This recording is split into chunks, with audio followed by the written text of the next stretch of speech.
Well, welcome. What I'm going to be talking about in this demo is formatting your text and editing type. So I'm using the menu project as an example here because that's what we're moving into. And so I've brought up two different student menus. These are kind of in progress menus. These were not the finals. There's a few things that still needed to be fixed, like the margin area over here is way too small on this one. But I want to talk about fonts and syncing fonts from Typekit, as well as handling fonts that are missing. So in this example, everything looks fine, but that's also because of the preview mode that I'm in. If you go to normal, you can see that the typefaces are orange or a pinky color. And the reason that they're like that is because the fonts are missing. So you may choose fonts that you have on your computer, but when I open them, I don't see the fonts because I don't have them. So I have to sync them or I have to download the fonts that you provided. So this is one of the reasons that I have you package your files and make sure that you include the fonts so that way I can see the way that you intended the design to be. So let's start with this example. So in this example, one of the first things that I do is go to Type, Find Font. And this is showing me that all of these fonts are missing, but right next to it you could see that there's check marks and it says activate here and there's an activate button. So this means that these fonts are actually from Typekit, and Typekit's just the fonts that are available through Adobe. And when you package your files, they're not going to package the Typekit fonts. They're only available to Adobe users. But that's fine because I'm also an Adobe user. So as long as you use that typeface from Typekit and I can come in here and I can see that they're here, it's not a problem. So don't panic if in your fonts folder the fonts that you used from Adobe Typekit are not there, because all I do is open this and hit activate. It activates them. Usually takes a minute, and then it will fix all of the typefaces over here once they're activated. And 5 is kind of a lot, but you'll notice that it's Benton, Book regular, and then Benton Sans regular. I'm not sure why it's listing that twice. That's interesting. But really, this is only two. This is one type family and then just different variations. So I really only count this as one typeface, two typefaces, because Parkinson is a different one. They're just using condensed and condensed bold. So this is two typefaces, and that's fine. When you're using typefaces, you want to really try and keep to no more than 3. 2 is a great number. 3 is good if you're doing something that has like some kind of a cursive type thing to it. Then that's perfectly fine. Not sure why this one's taking so long, but that's fine. So while that one's working, let's come over to this one. And you'll notice that there's these question marks here, and that means that the links are not here. So when you are packaging, just make sure that all your links are actually linked in here. And I should be able to go to the links folder here and look at what's here. So this says Boot Burnt logo, PSD, it's there. So these files are all here. So that's fine, except for this Words logo PNG. So that one is not in here for some reason. Let me see, that looks like it's it, but that's a different one. So you have to make sure that you are including all of the logos in there, or all of the links. So for this one, it's a little different. You can see that the pink is only on these header typefaces, so it looks like I have these other fonts. And another way you could tell is I can highlight the fonts and everything's fine here. Everything's fine here. And when I click on this one, it puts it in the brackets. And that's telling me that I don't have that typeface. So if I go to type find font, then it's going to show me that I don't have this Texas Tango bold personal use regular. So, and the reason this is personal use is I think it came from the boot because the student worked there. And notice that over in that activate area, there's no check there, meaning this is not a Typekit font. So when I go to the folder that the student provided, I should be able to see that font here, and it is here. So you can see it right there, Texas Tango Bold. So the way that I can fix that is I'm going to hit done for now. It means that I need to download that onto my computer. So you need to find your fonts folder, and you could do that by hitting Command F and typing in fonts and looking for the folder that's on your computer. I have a shortcut right here. And one of the things that I do is I use FontBook, and FontBook is a free program that allows you to manage your fonts. So fonts can cause a lot of problems on your computers. It can crash it. The fonts can be corrupt.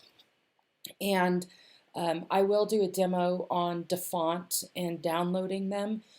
So I'll show a little bit more of this. But the idea is you want to get this font into your fonts folder. So for me, I'm going to put it into font. For you, you could just throw it into your fonts folder and it'll be fine. So if I drag this into my fonts folder and then I come back to my font book and I'm on user, I'm going to hit plus.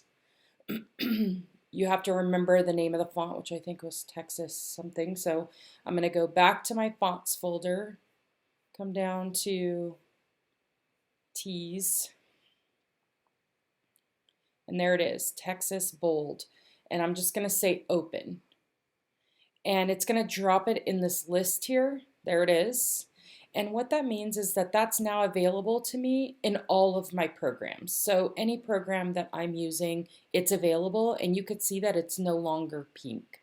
So when I go to type, find font, everything now is fine. So that is a big part of why you want to make sure you're including your fonts, so that way I can see the font that you intended. Otherwise it's pink and it switches it to something else that I have. And while I'm here, I will talk about formatting. One of the things that's wrong with this menu is that if you look at the word wraps right here, this is a title for this section, but it's actually closer to this section than this section. So this space is larger than this one, and it should be reverse. So your title should be closest to whatever it belongs to. And this spacing is not the same as this spacing here. So you want to make sure that your spacing is equal. The space before is equal to the space before here and the space before here. And so that's kind of an issue on where this one is right now. Okay, so that's fonts. And then checking spelling, you just put your cursor at the very beginning of your document and you go to edit spelling, check spelling. And you can already see that there are some things that are underlined in red, and that's telling you that there's an error. So kickin', I usually see it like that. So let's say we wanted to change it to this. It says change to, so once you type in here, you just hit change, and it's going to change it to that, which it looks like it already has it. So let me go back here, start. Okay, so if I don't want to change it to any of these, I can just hit ignore all. If I want to leave it with the kickin' and the apostrophe, you just hit ignore, and it's fine. So this is saying that blue is wrong, but that's for blue cheese, and that's the correct spelling. So I'm going to hit ignore all. And I like to hit ignore all in case the word blue's in here again. Then we don't have to worry about it. And this is the correct spelling for picante. And you might have to Google some things if you're not good with spelling. Obviously, this is a spelling error. So served open face and smothered in our, this should be our award winning. So in this case, our's down here. So I can just click on our and say change, and it'll go ahead and change it. Housemaid should be hyphenated, so we can say um,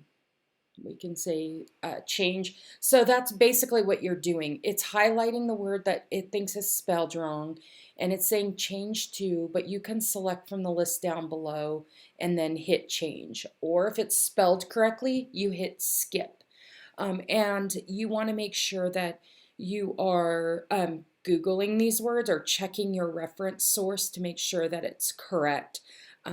Don't just whiz through this real quick because spelling is important and it does make a big difference. So you should be spell checking everything at the end. Wait until the end when you're done with everything so that you're only spell checking one time. Okay, the other thing I want to show you is find and change. So if we go to, where to go? Right here. Find change. So I'm under edit, find change. This is a great resource. So let's say that you realized that bacon is actually spelled B-A-C-C-O-N. Okay, so I want to find all instances of the word bacon and I want to change it to this spelling. So I can hit find next. Oh, well, let me put my cursor in there and let me see if that, let's see. Find next. So here's bacon. Now I could hit change all and it'll change all instances of bacon. Or I can hit change, find next, and it'll find the next one. Change, find next. So you could do it one at a time, or you could just say change all and it'll say, hey, I found 4. So you could just say, okay. So it changed them all and you can say done. So I'm going to undo that just so my bacon's spelled correctly. And then I'm going to go back to find and change. And one of the things that I use this for sometimes is I'll say find 2 spaces and replace with 1. And then I'll say, okay, find it. So I'm going to change that. Find next, change. You could hit change all, it found 2. So that's just a good way to find some extra spaces that you might have in there. Just using that find and change. So great way just to make sure that you know, everything's consistent. And if you realize, hey, I have the word pepperoni spelled incorrectly on every instance, find and change all instances. And it's just a lot faster. Okay, and then as far as styles go for this project, we have character styles and we have paragraph styles. So under character styles, it says food title and food sections. So if I click on the word starter here, it's going to highlight food sections. So all of these titles should have that that particular style, and they do. Everything looks good. Then if I click on this bold kind of title here, it says food title. So this is how I check your file to make sure that you have a style associated with all of these. And then if I go to paragraph style, food descriptions are then in that one. And that has a plus after it telling me that there's a problem. So something was changed after the style was made. So you want to make sure that you don't have that. So if I click on if I click on this and I click on basic paragraph and then I go to food description, it's still giving me that plus. I'm wondering if the tabs were added after after they did the food description. But you want to make sure that you don't have a plus. And if you have one here, you need to fix that. So as soon as you see it, you need to undo that. Okay, so that is the styles. And I already went over how to make the styles, but I did want to just kind of show you in this project, you're going to have a style for your categories, a style for whatever the item name is, and a style for the descriptions. And this is correct with the tabs and the dot leader. It has these little periods leading up to the price. That is correct. And you can see it on this one too. And this one finally fixed those Typekit fonts. So now we're good.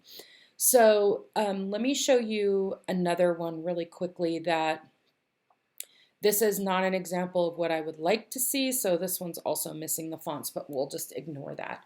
So this one, um, I'm either going to say no pizza menus this time, or you're going to have to find a way to use the dot leaders, because this is not, the whole idea of this is formatting. Um, and this doesn't have the dot leaders for any of these sections. It does down here, but there's only four that have it. And this whole menu is supposed to have the tabs with the dot leaders. There's also no dollar signs.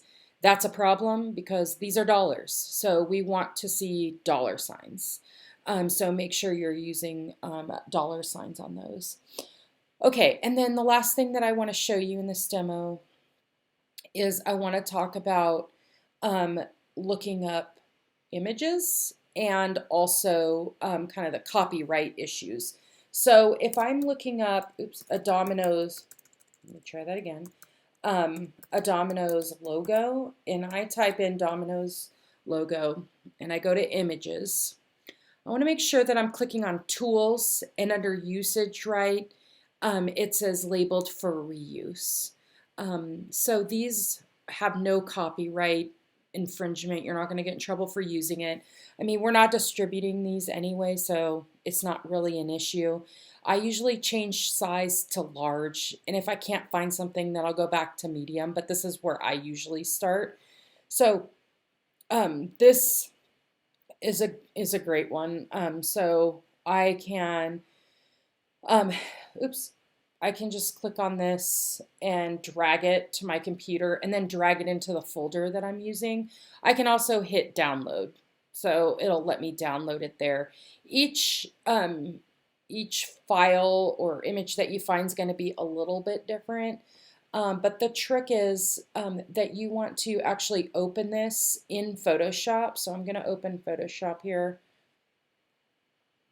You want to open your images in Photoshop, and you want to make sure that they're set to a high-res image and that they are CMYK.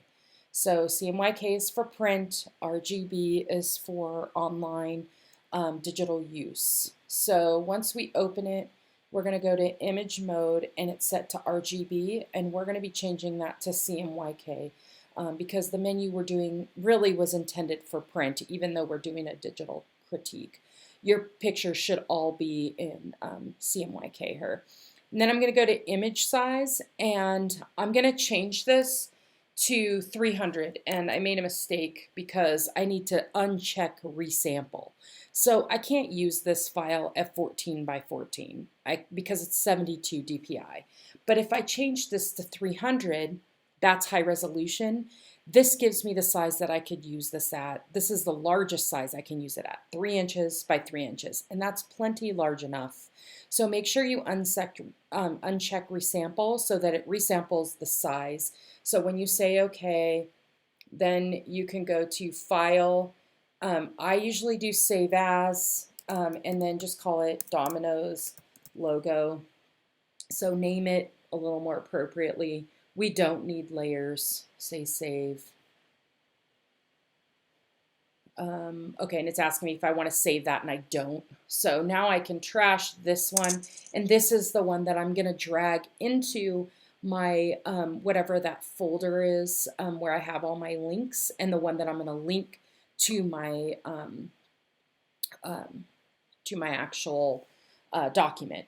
And then what I'm going to do then is I'm going to go back, and I'm going to go back to Google, and I'm going to go ahead and go Domino's pizza. So now I'm just looking for pizza pictures.